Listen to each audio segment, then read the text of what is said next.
Well, when we talk to Mr. Trebek, it's always in front of the camera. He doesn't go into the green room and hang out with the contestants before the show. He doesn't take the contestants out for drinks after the show. I have literally had no contact with him other than on what you might call the Jeopardy campus. So the first time I saw him was when we were getting ready to begin our first game. Johnny Gilbert said, "This is Jeopardy." And then he walked out, and that was the first time any of us had seen him. I will say this, he is scrupulously fair. He does not want to look like he is favoring one contestant over the other, because he knows that all three players have gone through a lot to get there. They all have their family, their friends, their support groups. And if he favors one over the other, it just looks unfair. And he is scrupulously fair. He doesn't just appear fair. He really and truly is. So I don't think he liked me any more than any other contestant.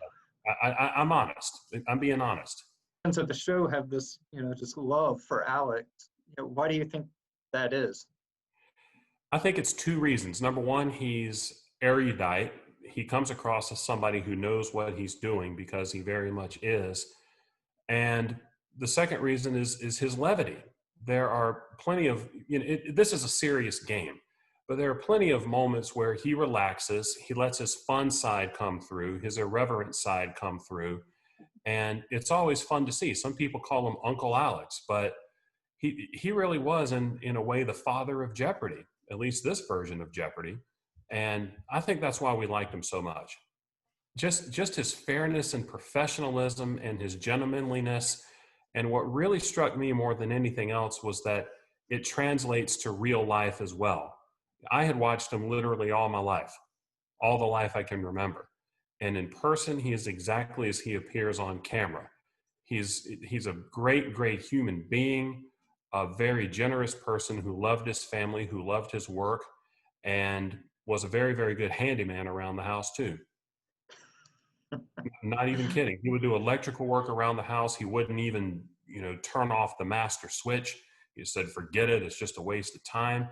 And sometimes downstage, we would just exchange outboard motor recommendations, shaving tips, all of that kind of stuff when we were talking after the show. So this was a man who knew a lot about everything and wanted to learn more about anything. It doesn't just come from the sheet of paper that he has in front of him. You know what not the real Sean Connery, but Sean Connery said, he reads from a card and all that kind of stuff.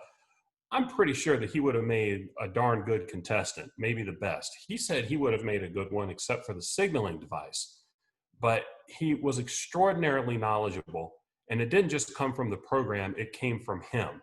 I think that was one reason he loved the program so much, was because it was a game in which he could, show what he knew, encourage other people to learn, and have a good time doing it. So yeah, I was a contestant. I was a third-place contestant, but so when they do commercial breaks, they do trivia questions sometimes. One of the trivia questions was, "What is Mr. Trebek's favorite animal?" Alex Trebek's favorite animal is the muskox. He overheard the question being asked, and I excitedly rose my hand because I was in the audience watching Ben at the All-Star tournament that time. So I want a seat cushion, but Alex Trebek turned around and he proceeded to explain why the muskox was his favorite animal, and it was amazing. He described how when muskox are being attacked by predators, they will put the most vulnerable and weakest in the middle, and the muskox will surround them in a defensive position. And he related that to how he thinks a family should act. And I thought it was so beautiful, because shortly after the All-Stars tournament, I think as many people remember, that's when he announced his diagnosis. Mm-hmm. And I think kind of collectively, the television world and a lot of us former contestants, we kind of rallied around Alex. And I think he really liked that metaphor. And as Ben said, I think a lot of former contestants really became family.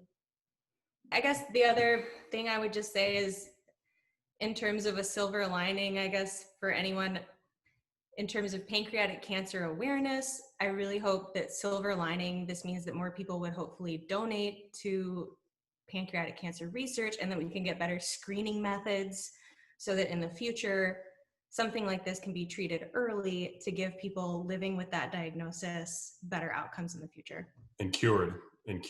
I think we're getting closer and closer to a cure, and something like this will never have to happen again.